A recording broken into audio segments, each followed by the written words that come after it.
Right. So let's make a quick start now. I've got everything working, so that's great. Thank you so much for joining in. Now, today we are looking at starting learning outcome 3 in the academic and research skills unit.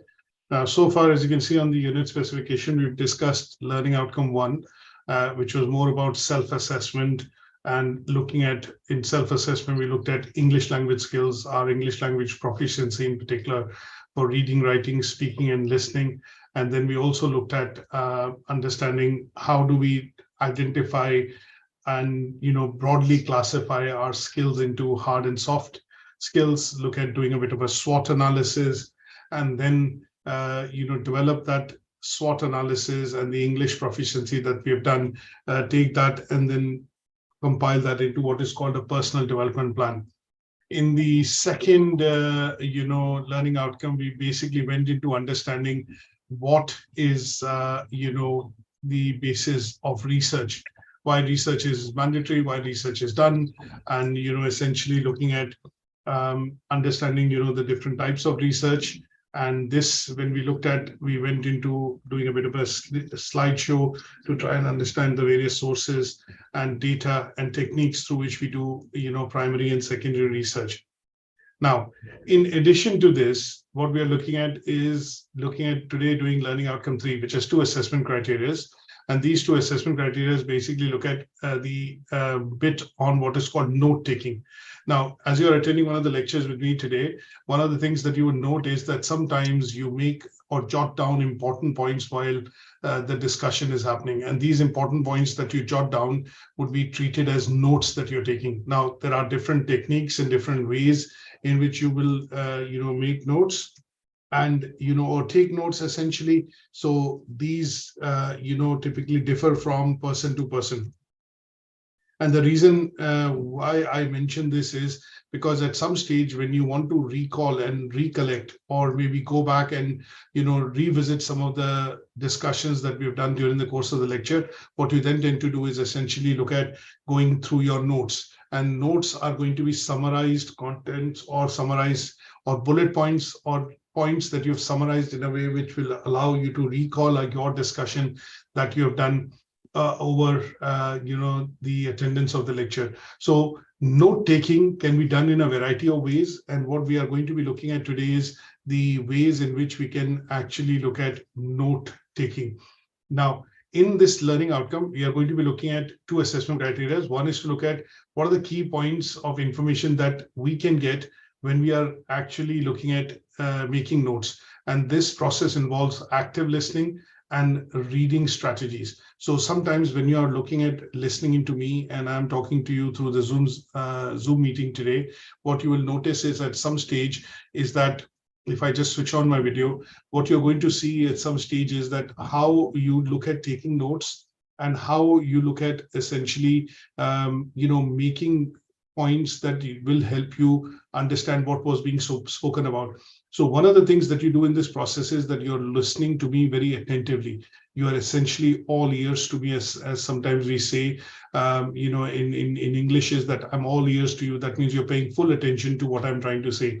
And this process through which what we look at you basically making, paying full attention to what I'm saying in terms of the lecture is going to be the process of active listening. And then we look at a lot of reading strategies. Reading can be done in a lot of different ways. And I will take you through in terms of certain techniques through which you can read and, understand the content. The second assessment criteria talks about summarizing the sources of information using, different techniques. So here we are going to be looking at how do we look at the process of, summarizing the notes that we are taking. And there are different methods that we look at. So there are in particular 3 methods of note taking. There are in fact, 5 methods of note taking, but we are going to be looking at 3 important methods, of note taking, and they are now globally recognized. And, those are the methods that we generally are, they are generally taught in schools or when you are, learning academic writing, as a unit. And these are the 3 methods that you'll be focusing on. So these 3 methods typically tend to be the Cornell method of note taking. You look at mind map, and you also look at the box method of note taking. And what we are going to do is obviously go into some of these things in detail as we discuss, the particular bit in terms of, this particular learning outcome. So let me switch you over to, the presentation. And what I want you to do is basically look at this particular, discussion that we're going to do today from a point of view of paying attention to, what is going to be involved in the process of note taking. The reason I say this is an important session simply because sometimes when you would look at, writing or look at, essentially writing your assignments, what you'll generally see at some stage would be that these are techniques or these are tools that you're going to be using while you do your assignment. So the learning outcome focuses on be able to take notes from a variety of different sources. Now, let's look at before we take notes, because at some stage, when you do your assignment, when you compile the evidence for your assignment, what you're going to do is you're going to go to different website, books, journals to be able to look at, making notes, because you're going to summarize the long bits of information that you read, which are articles or chapters in the book, but you're going to basically summarize them to what you are looking at, using that information for. So there are some key agencies that I've listed on the first slide, which is where you would get some of the material from. So when we look at healthcare research in particular, there are three agencies. One is Medicine and Healthcare Products Regulatory Agency, which is in the UK called MHRA. There is National Institute of Health and Social Care Excellence and Research, which is NIHR, and then you have the National Institute of Health and Care Excellence, which is NICE, NICE. Now, these three sites are quite useful because at some stage, when you look at doing the process of research by finding out data that you're going to include in your assignment, you're going to be going through some of these websites. And here is where the process of note-taking, as an example, would be, which I'll do is basically discuss. Now, let's look at, in essence, literally the definition of why is note-taking important and what is essentially note-taking. So if I talk about the process of note-taking, and I say what is note-taking in general, note-taking is basically a practice for recording information, as simple as that. You are going to be looking at recording information that you feel is important, is something that you will refer in the future. And for that, what you want to do is basically look at taking notes, because you are looking at essentially using that part of the information going forward, in the future. And that would be the process of, note-taking. Now, why is it important that you look at note-taking? Because you want to create a record. You want to make sure that you want to record these things. And one of the reasons that note-taking is also done in courts, when you look at clerks actually making notes in terms of what the sentences or what the judgments are being passed. When you look at in the Parliament, there's a reader which is normally taking notes. And the reason of doing that is to make records, as simple as that. Why do you make notes? Why do you write something down? Is because you want something in terms of creation of records, which is a source of information that can be used in the future. Now, when we talk about note-taking from an academic purpose is going to be something which is a process wherein you look at, apart from recording the information, you're looking at as a process of summarizing information. So the second most important thing that I would explain to you is when we talk about note-taking, we are looking at basically summarizing the information which you would need for a meeting, for maybe a lecture, for your studying, for maybe doing your assignment, or maybe for making a presentation. There could be various usages of that. And what does it involve? It involves basically capturing important points, key concepts, key theories, or relevant details that you think are going to be important for you when you want to refer to it in the future. And they would be things that you note down, which are going to be concise, they're going to be organized. And the reason I say is organized is because at some stage, when we look at organization, we will get into the note-taking methods, and that would help you organize the way you take your notes. And this is going to be the main two purposes of note-taking. One, if I say recording, and second is summarizing information for the purposes of future usage. So recording information and summarizing information. Is that clear? Now, when I look at using the word note-making and note-taking, so there are two different meanings of it. So if I put it this way, that what is the difference? If I ask you this question, what is the difference between, note making and note taking. Do you see a subtle difference between the two? So the words note remain the same, but what I've done is I've changed the word from making to taking. Now, when I look at note making and note taking, they are two distinct processes. Reason I say this is when you're making notes, you're going to be listening attentively and you're writing down everything. But when you're looking at note taking, what you're looking at is you're recording the source of information like a presentation, a lecture, a meeting, but you're also focused on basically noting down or, kind of, let's put it this way, highlighting what are the key points which are involved in that meeting or in that presentation or in that lecture. So there is a very subtle difference between the two. Both are done for the purposes of capturing information for future references, but the key difference lies in their purpose and the level of engagement. So when we talk about note taking, it's a passive process. You're entirely focused on just writing down the notes so that you can use them in the future. But when you're making notes, it is a process wherein you're essentially looking at noting the information down, but not just noting any information down, you're noting down important bits of information, which is going to be used later for either reflection, for basically understanding, for maybe usage of, that information could be done for decision making.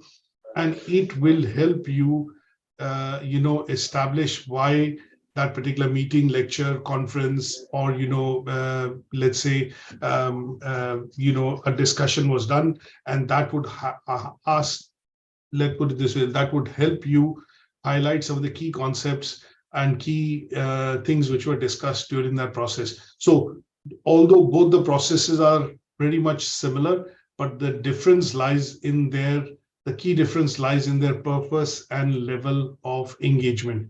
So in the note making process, you are essentially fully involved actively. You are also putting your own inputs in, and that allows you to essentially, put the relevant points in your own words so that you can use them in the future. Now, there is a good, way to differentiate this by looking at this particular image, which I'm referring to. And this particular image, if I put this across here, as you can see, there is a key reason why note taking versus note making is important and why they are two distinct processes. So if you look at note taking, you're just doing it because somebody's asked you to be the minutes of the meeting or the minutes taker, and you just got into it to make the notes. So what you are going to do is note down some of the things which are being spoken about, discussed, and that is it. But in making the notes, you are fully involved actively when you're reviewing, combining, and also synthesizing the information which is being discussed. And then you're writing it in a way which is going to make meaningful sense, at a later stage when they are referred. So this is something that you need to be quite aware of when we talk about note taking versus note making. Now, one of the methods that we need to look at in terms of, three important methods let's look at, which allow us to basically look at making notes. Now, these are methods that we normally learn during our schooling, and these methods have pretty much become standardized now. So these three methods typically include the Cornell method. When we look at the boxing method, the mind mapping or the mapping method, and these three tend to be the best methods that have been utilized over the years for the purposes of, making notes. Now, the first method that I want to highlight is, the Cornell method. Now, in the Cornell method, if I, delete all this and I look at basically, talking about the Cornell method. So Cornell method is a method which basically looks at, dividing the page into columns and some sort of a layout. And this column and layout typically tends to be something like this. So when I look at the Cornell method, what we are looking at doing is basically writing down information which is going to make some sense to us at a later stage, and they are normally written down as abbreviations. So here, when we look at the Cornell method, first thing that should come to your mind should be that Cornell method is based on, so if I just put this here, Cornell method is based on, let's say a page layout, which would mean that it has columns and rows. So this particular method is focused on writing the information in a way wherein we are able to synthesize and remember the information or recall the information at a later stage quite easily. So when we talk about Cornell method of note-taking, Cornell method of note-taking tends to follow what is called a layout, and that layout could be a page layout, that could be a layout which will be effective for you to use in the future. And if we look at electronic, in equipment that we use like laptops and tablets, it is easier for us to use the Cornell method, because what we can do is basically draw lines or annotate, and then basically create the layout in which we are going to be able to write the information. So what we do is put this kind of a layout. This is the, say for example, if I put, this is the lecture that I'm attending today. So I'll put it this way here, the lecture. And if I put the lecture here, this is the number 3rd lecture. So as you can see, I can see this is lecture number 3, and we are looking at covering LO3. In LO3, I'm looking at making notes 1, 2, 3, and 4. So when I look at this particular layout, it makes it visually more appealing to me. And it allows me to essentially look at identifying the information which is required at an very quickly, because the layout makes perfect sense the way I make, and take notes. Now, this method was actually developed by a scientist called Walter Pock. And he basically was an education professor at Cornell University. So basically what he did was he designed this method to help students organize and review notes when they used to attend his classes. So he taught them a technique wherein he said you divide the paper into 2 parts, take notes on the right-hand side of the paper, which is here, you take notes. And then on the left-hand side, you make important, points. You wrote down important headings, which will allow you to recognize what the discussion was all about. And towards the end, he emphasized that you need to summarize, the discussion that has happened, or the notes that you've taken, so that you exactly know that this is a snapshot of what was discussed, and this is what I was, looking at, noting down. Now, there are various videos of it that you can also look at watching in terms of understanding how to take notes.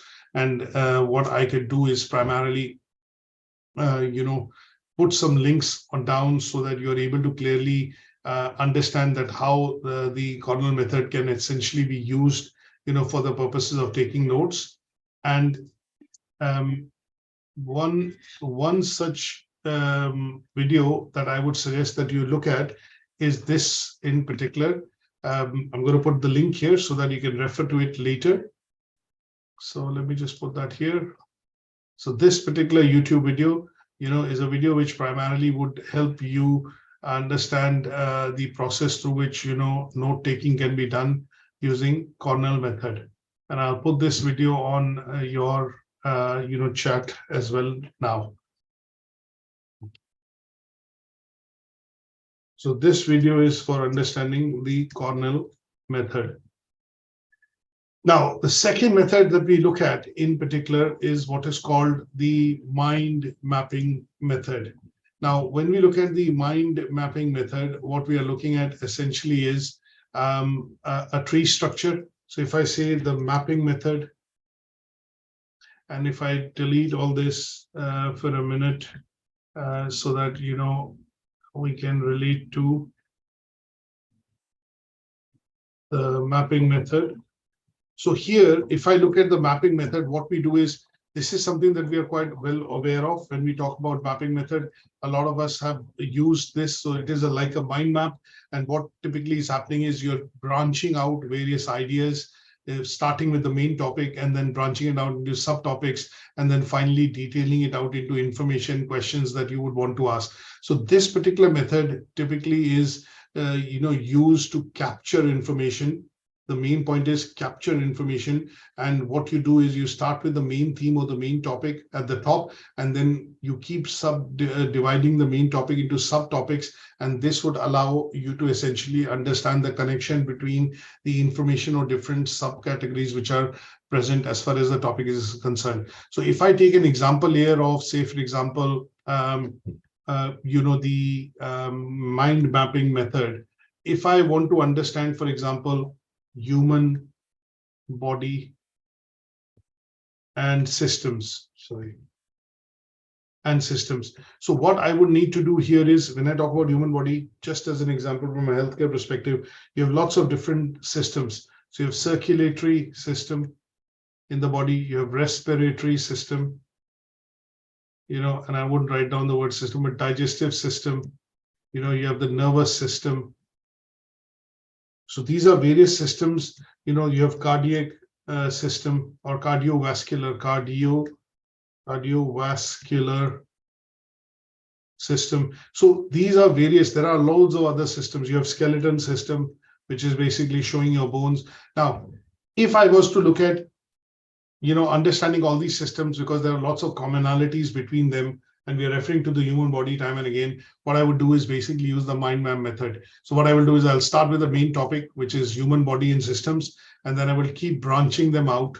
If I look at the mind map, examples, and I, for example, look at a particular, site that I can use, to basically start creating a bit of mind maps. What I would primarily sometimes do is basically start with human body in the middle, and then at some stage, what I would do is, start, say, for example, writing some of the other systems, and that would allow us to essentially visualize and, create a full structure of what are the different types of, systems that are linked in the coordination of, say, human body. And there are lots of mind mapping softwares which are, personally available, and you could basically look at using any of that particular, mind mapping software to be able to, create, say, for example, mind maps. Now, it would also mean that this system can visually help you create a mind map. So if I put it this way and I switch you over to a website which I'm wanting to show, and if I just put you onto the browser. So if you see, I've gone to a particular software called MindMeister, and here what I want to do is create a new mind map. So if I type here human body systems, right? And if I type here human body systems, what I would want to do is break it down further into, and then start, typing some of the other, the systems which the body is made up of. And that would visually at some stage, allow me to finally go into various topics. So here I can add another subtopic. And as you can see, I can keep adding, and then I can further break it down, into individual systems. For example, here, if I look at, and I add another topic, and that would be, say, organs in the digestive system. So when I look at organs in the digestive system, I can further break it down, and that further breaking down could be, organs like stomach. So I can put on that. I can add further breakdowns. I could say esophagus, which is your food pipe, and I can keep adding. So what will happen is at some stage when I have to detail out stomach, I can add details into, like, for example, I would look at stomach, and I would want to see an image of a stomach, and that image, if I want to copy, what I would do is basically, include that into the mind map here, and I can paste an image. And what it'll do is, maybe because I'm using a shareware version, it won't allow, but there are softwares which allow. And what I can do is basically put an image of it. So what I can do at some stage is collapse this, and then look at this visually. And that is why this mind mapping method becomes much more, useful when we are looking at taking notes. And they can be useful in different situations, in different contexts, and they can be essentially used primarily depending on what kind of activity or what kind of, let's say, subject you are essentially studying. So this would give us a bit of an example of, I would say, let's say, mapping method. Is that okay? So I'll put this here just for reference sake. Now, the third one that we look at is primarily what is called the box method. The third method is what is called the box method of note taking. So when I talk about box method of note taking, what we are looking at here is we are looking at making boxes around the central ideas which are being essentially discussed. So this would be quite useful when you're taking notes on a specific topic or a subject, and then you can group some of these things together into a full chapter, or say for example a full summary of what was actually discussed in that session for that day.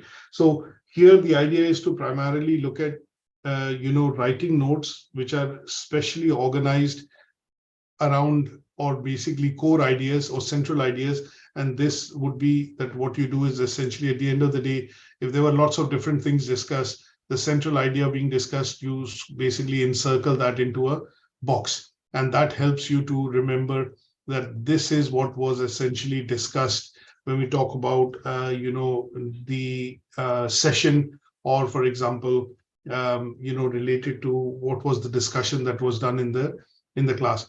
Now, boxing method can also be, done for reasons why that you want to visually separate different topics from one another.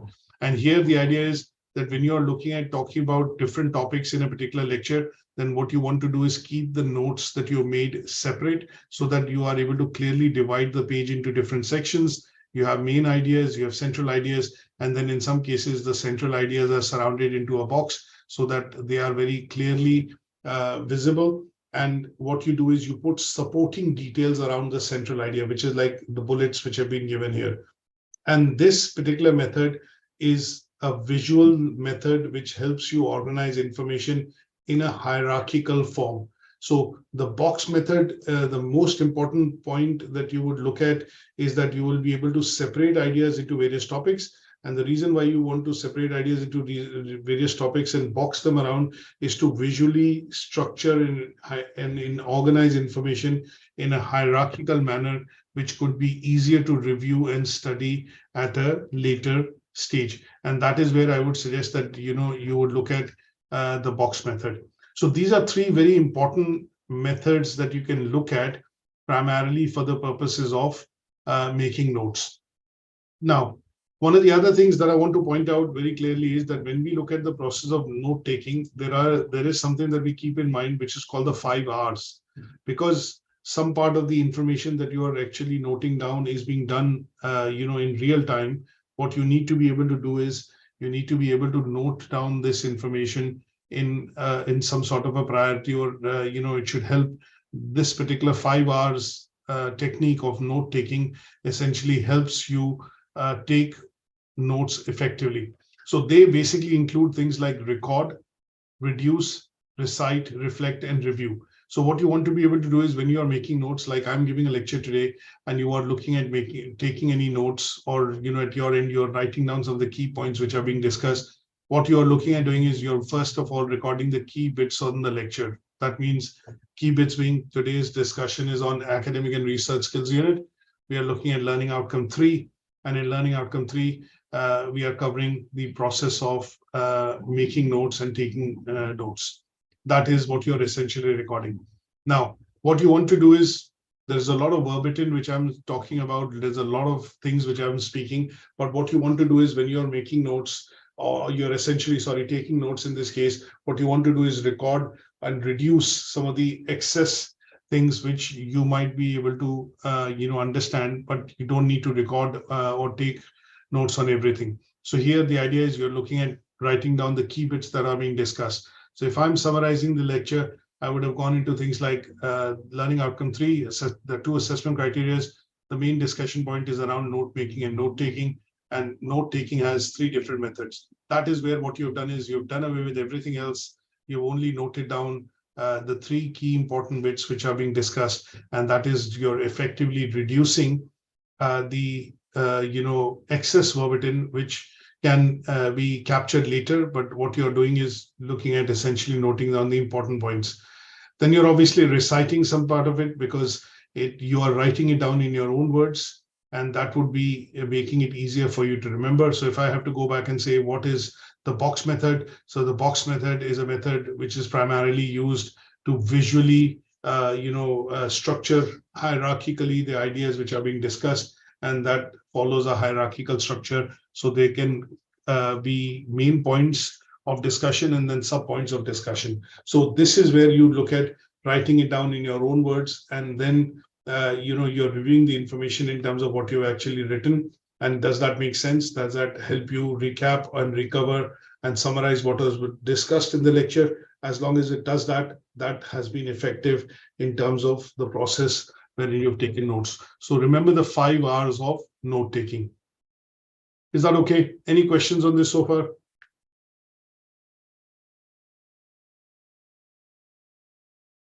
Okay, if there are no more questions, let's get into some of the assessment criteria. Okay, let's get into some of the assessment criteria for this particular learning outcome. The first one, it talks about note key points of information from variety of sources using active listening and reading strategies. Now, what we want to be able to look at is there are 5 key active listening techniques. Now, when we talk about these 5 key listening techniques, we talk about things like paying attention, showing that you're listening, you're providing feedback, you're also deferring your judgment and responding appropriately. Now, if you see all of these 5 things, you would do if I switch on and ask you to switch on your camera. The reason I say this is when I ask you to pay attention, you're paying attention on the PowerPoint slide. You're giving me your undivided attention. And then how do you show that you're listening into me? You're basically nodding your head or basically, writing something in the chat window. And that is showing me that you're paying attention in terms of what I'm talking. And the feedback that you're also giving is also sometimes when you nod your head, when you're sitting in a meeting or when you are in discussions with somebody, you say, yeah, I understand. Yes, yes, that's okay. That's okay. So this bit that you're responding back is providing feedback to the speaker, who is essentially finding out that, yes, you are involved in the discussion, and your feedback, providing feedback through by saying, yes, I understand, or you're nodding your head, would essentially be one of the strategies which will clearly indicate to the speaker that you are interested and you are present in the discussion. Now, sometimes you would want to defer your judgment. So when I say defer your judgment, what I mean by that here is that essentially when I say defer your judgment, what you're going to do is sometimes you would listen into the conversation. And once you've listened into the conversation, what you would then do is at some stage, not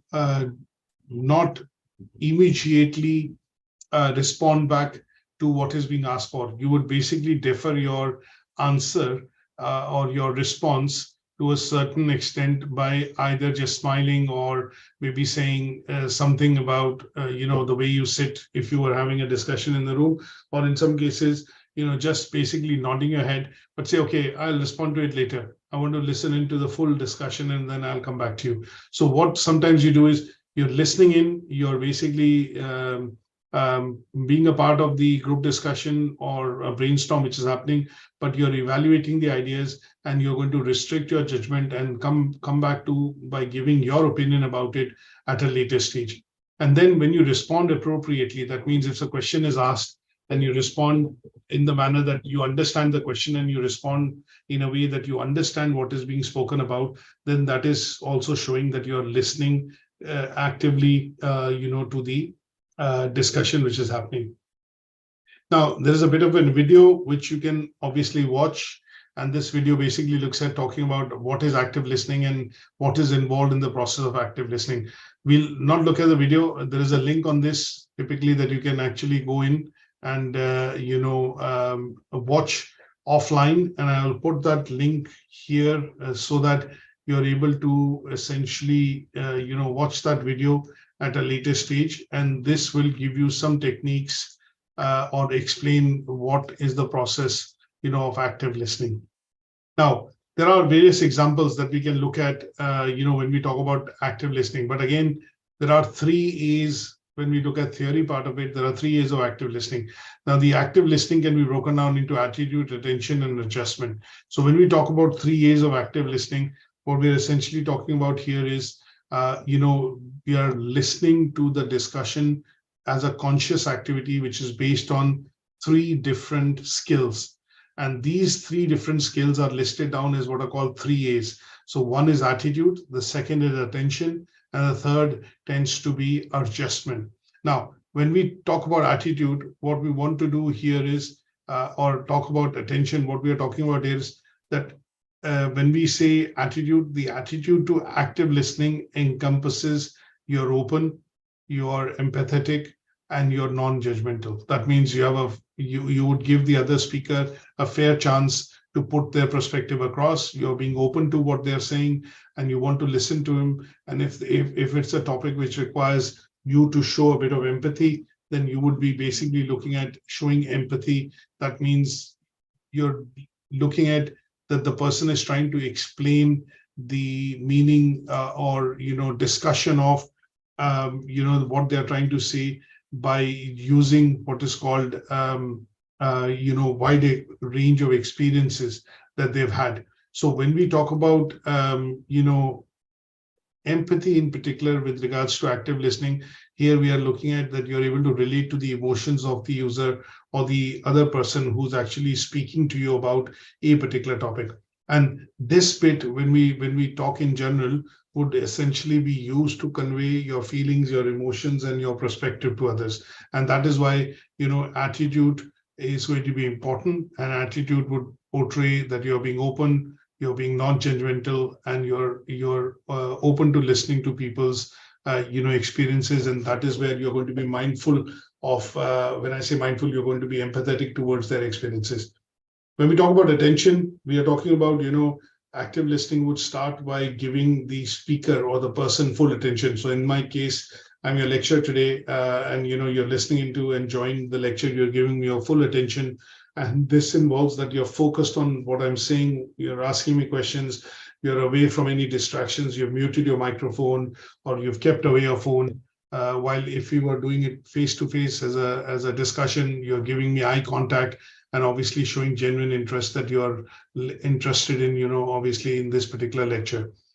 And the last one tends to be, adjustment or acknowledgement. Now, and when I say adjustment or acknowledgement, it says it involves, obviously giving feedback and demonstrating that you have understood the message. So if I say acknowledgement, so here the acknowledgement would involve you giving some sort of feedback and also demonstrating that you are able to understand what the speaker is saying, and you're able to actively work with the speaker in terms of providing this feedback. And that is why these are three important aspects which are required when we talk about active listening. Now, after doing active listening, what we also want to understand is what are different strategies of reading. Now, I don't know how many of you realize, but sometimes we read in different ways. And these are the 4 different ways in which we do reading. So when I talk about, reading strategies and what I talk about reading techniques, these are the 4 techniques that we use primarily when we are looking at reading. Now, skimming is referring to gist. That means main idea. What you sometimes do is when you look at the paper, you're rushing in the morning, you're maybe wanting to catch a train, you're late for the office, but you still have a habit of reading the newspaper in the morning. What you will do is basically skim the newspaper for headlines. You want to see what are the main headlines and what are the main pieces of news. So essentially, skimming is a technique that is used to quickly get a general sense of what the content or what the news is today in terms of headlines. And here the idea that you're wanting to do is when you use the idea of skimming is you're looking at an overview and just identifying some of the key areas or important points which are of relevance to you. And this process that you do, which is basically focused on looking at getting just the main points and overview of what has happened in terms of news today or things which are making the news today would be an example of skimming.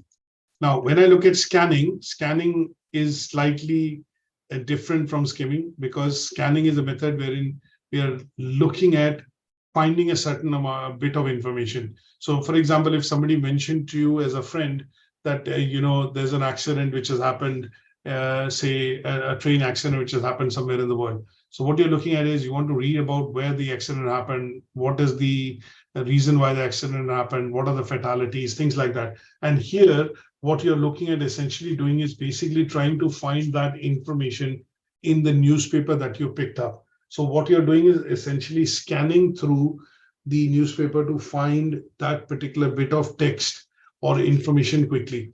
And this part, wherein you're actually scanning through your eyes, moving quickly over the text or different pages or different headlines in the pages, is to find a specific bit of information, and this would be termed as a process of scanning. So sometimes if the teacher asks you to do, if I ask you to say, okay, can you go into the academic writing skills unit and look at the book which has been given on Moodle, can you find out which chapter it is which talks about the process of note taking? So when I mention this, what you're going to be doing is quickly opening the book, going through the table of content, and what you're going to do is scan through which chapter basically has this information which the tutor or the lecturer is asking for, and that process will be scanning. When we talk about intensive reading, this process involves reading in detail. As the word intensive means, it means detail. You're focused. You're focused on, you're completely focused on essentially wanting to find out what information is required to, say, for example, do a task. Now, if you buy something new, for example, let's say you buy a new iPhone, and when you buy an iPhone, you're wanting to set it up, or you buy a new iWatch, for example, and you want to configure it and set it up with your iPhone. What you will then do is basically do an intensive reading in the user manual to see how to pair your new iWatch with the iPhone. And the reason why you're going to do is because it will require meticulous, reading for you to be able to find out the instructions and then go as per the instructions step by step to be able to successfully configure or pair your iWatch with the iPhone. And that is where you're going to be looking at, going through a structured, comprehensive, or thorough way to basically read and essentially understand the, information.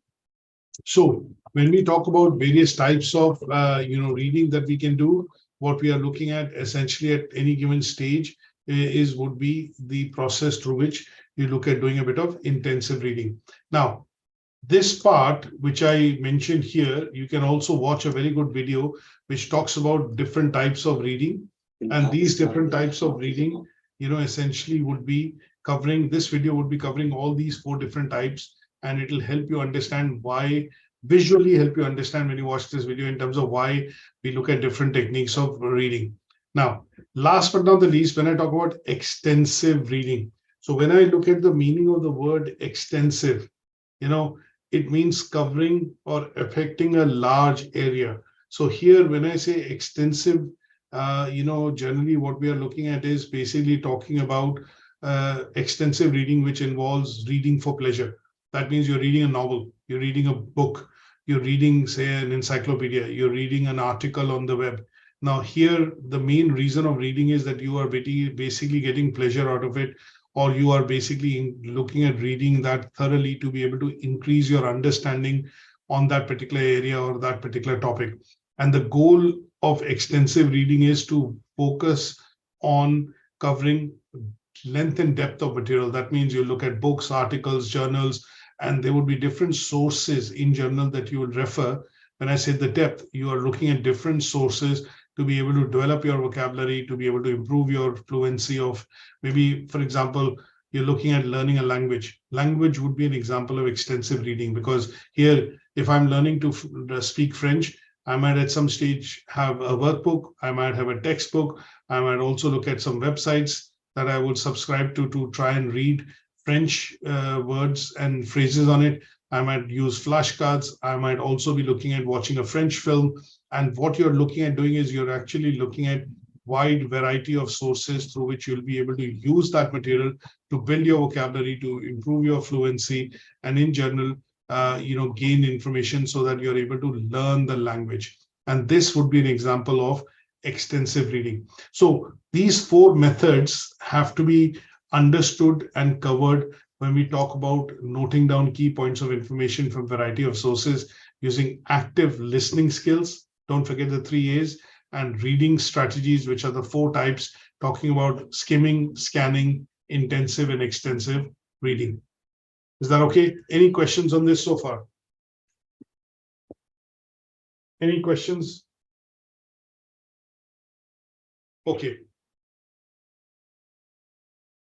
You can also ask me questions through the chat room. Now, let's look at the second assessment criteria quite quickly. The second assessment criteria talks about summarizing the information using different techniques. Now, there are various techniques through which we can actually summarize information. And one of the things that we will look at when we look at summarizing information would be primarily the technique of paraphrasing. Now, sometimes this is important is because when you do your assignments, you're also going to be looking at Harvard referencing, which will basically be using references to give credit to the authors, publishers, scientists, or psychologists, or essentially anybody who's invented that material, and you're using that in your assignments. So in those cases, what you're going to be doing is basically referencing that material, and referencing would mean that you're giving credit to the author who has actually written or created that particular material that you're using in your assignment. Now, one such way of referencing is also called paraphrasing. Now, paraphrasing is something which you would basically use. That means here you're going to read the idea, and without changing the meaning or the context of the idea, you're going to write it in your own words. And this process, when you rewrite the passage without changing the meaning of the original text, is going to be referred to as what is called paraphrasing. Now, paraphrasing is required because sometimes when you look at, why, you might ask a question, why do you need to paraphrase, or why do you need to basically write things using the process of paraphrasing? Now, paraphrasing is important because it shows how you understand the source of information, and then how do you use that source of information and write it in your own words. So it's a way of, let's put it this way, an alternative to using everything in direct quotes and giving direct, or using direct quotes to be able to write about a certain piece of information. And that is not to say that you're not going to give credit to the author. You're going to give credit to the author, but what you're doing is doing away with the fact that I don't want to write it as it is, as the author has described. What I want to do is write it in my own words without altering the meaning of the original text. And that would give you much more confidence to remember it and use it or reuse it in the future should you wish to do so. So paraphrasing is a very valuable skill that could be used in various contexts, specifically when you look at giving clarification. So if I say the earth is round, that's a fact. But earth is not round, it's a sphere. But when I say earth is a sphere, that's a fact, and that has been proved by scientists over the years. But how would you explain that it's a sphere? Is you would basically use that idea, but try and use that idea and then give more arguments about it and explain it in your own words. So for clarification, sometimes you need to paraphrase. Now, if I say, why are you late to office, right? Now, it's a fact that you're late to office because your managers pulled you for it. But in the other way, context I look at it is that he's asking you why you're late to the office. So here you would say that I was stuck in traffic, but you could also explain and clarify that why were you stuck in traffic, or what was the reason that you got stuck in traffic and that's why you got delayed. There was an accident on the road, and obviously the police cars and the emergency services took a bit of time to clear that road. And because of the blockage, the traffic got halted, and that is why I'm late. So you have offered a clarification which is well in line with why the accident contributed to you being late. And that helps your manager or your boss to understand, that it's not something usual that happens. But in this case, it was an accident which has happened, and that is why you got delayed coming into the office. So as a result, it helps you offer clarification. Now, paraphrasing also helps you avoid plagiarism or similarity, because you're writing the key bits of the words in your own way, by writing it in a way wherein it explains your thought process and ideas, but it does not alter the meaning of the text. And here, the original message can then be written in your own words while maintaining the essence and the meaning of the original idea of the source material. And that would demonstrate academic integrity and obviously ethical writing practices. So it helps you to avoid, plagiarism.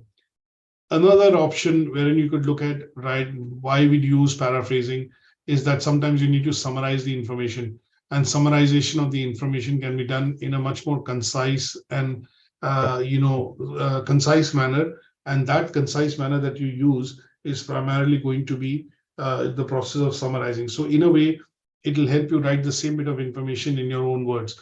Now here, for example, one of the things that I've asked you to look at is there's a article there is a news press conference clipping which has been covered on a website, and what I've asked you to do is basically use this newspaper, news website clipping of a match between Bulgaria and England, wherein obviously there was racism and racial chants which were shouted at the players. So what I would want you to do is basically read this article and then write it in your own words. There is a role of a general manager which has been advertised by a company, a job advert. What you need to be able to do is read the job advert and then explain in a cover letter to the company that you're going to apply to say why you're suited to take up this position. And what you're going to do is capture some of the important bits of information in this particular job advert, and then convert that into what is called points which you are going to highlight in the cover letter. So paraphrasing has lots of different reasons and advantages of using, and these advantages or reasons could be because it helps you in improving or maybe writing something that you want to convey. It helps you in summarizing. It helps you avoid similarity. It also helps you offer clarification. It also helps you adapt maybe your version of the answer to provide to different audiences. And this would mean that you're able to tailor your message depending on the audience that you're speaking to or writing to. And this process would be termed as paraphrasing. Is that okay? Any questions on today's session? So this brings us to the end of today's learning outcome, which is focused on understanding the ability to be able to take notes, and also understand the 5 hours of note taking.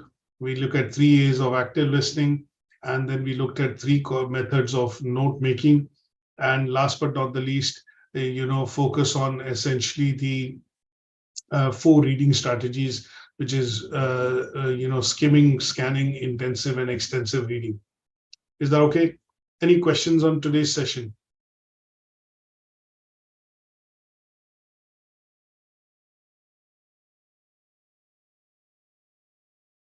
Okay, if there are no more questions, then what I will do is basically look at ending today's session. So if you've not been getting WhatsApp messages, what I would suggest you to do is typically just drop a quick email to Jill and the number that you're using WhatsApp on, because sometimes we have different numbers that have been provided while you fill out the application form, and what they can do is basically add you on that WhatsApp number. But you should be getting emails in any case for the sessions, and that should allow you to get the meeting codes. And last but not the least, I normally would put on a reading code, the meeting code essentially before I start my session. So that you're going to be having these sessions on Mondays and Tuesdays. The times are fixed, 11 a.m. and that should allow you to essentially look at joining these sessions. So in terms of your assessment, or assignment submission, your assignments, obviously, let's complete this unit first. For those of you who are attending this unit again and you want to submit your work, you can submit your work to learnerwork@ukversity.co.uk, and that would allow one of the assessors to pick it up, and then they would be able to respond back to the, respond to you with feedback, and that would be giving you feedback on your assignment that you submitted. That's brilliant. Any other questions, anyone? Okay, no worries. So thank you so much for attending, and I will see you tomorrow, 11 a.m., where we'll go into covering, learning outcome 4, which is going to be looking at, being able to draft a piece of research. So have a bit of, a topic in mind that you want to do a bit of research on, because this unit, again, this particular learning outcome will be able to. That means you would be requiring to draft a research project, and in learning outcome 4, we'll be looking at how to draft a proposal and look at, techniques through which we can create a layout, a proposal layout and a template which will allow us to do that or carry out that research for the purposes of carrying out research in this unit. So let's meet up tomorrow at 11 a.m. to discuss learning outcome 4. Until then, send the assignment to me. Come again, sorry. Yeah, your question again, sorry. Oh, sorry, that wasn't what I was trying to ask is when are we going to be getting the assignment? Because obviously I haven't gotten any emails regarding assignment submissions. So in terms of because I've tried sending an email to you, Hmm. and I've been getting an auto feedback emails stating that I can't send an email to the email because it's the email box is full or something. I don't know what's been happening. Okay, give me 1 second. Let me have a quick look at that for you. So let me just also see if I can quickly add you to the WhatsApp group and get that resolved.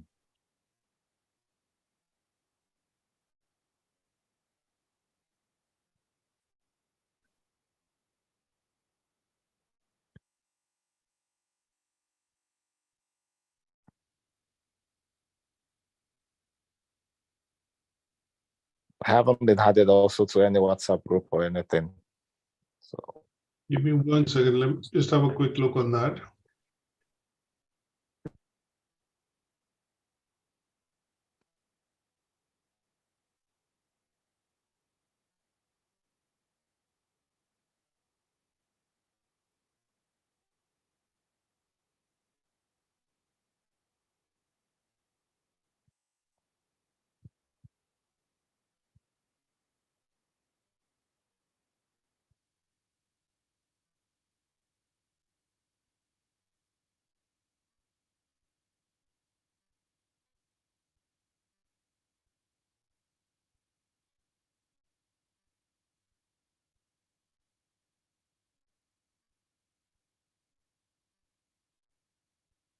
So what I will do is right now add you to the group, and that should allow you to then receive any such, messages. okay, thank you very much. I'll appreciate that.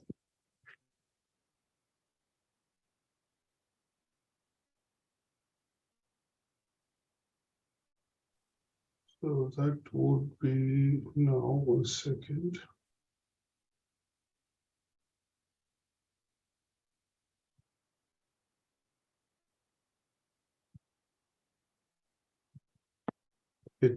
So your WhatsApp asked us to invite you. So maybe the invite has been sent before, but I've just sent you the invite again. Okay. Okay. I'll be expecting it. Thank you very much. Has already gone, and the number that we've got to which that invite has gone is ending in 22862. Okay. Okay.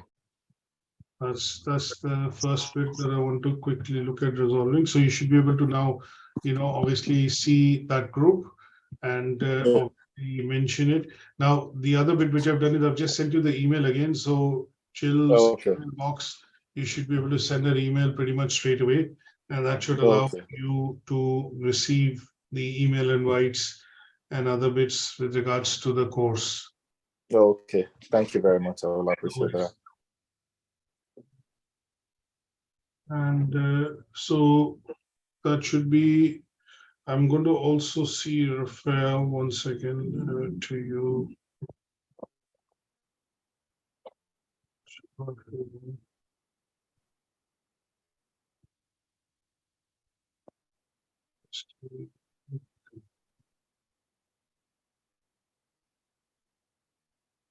So your number is ending 9419. My number? 9419. No, that's not my number. So what is your number, Rafael? Sorry. The number that my number. Yeah, go on. Is it my WhatsApp number?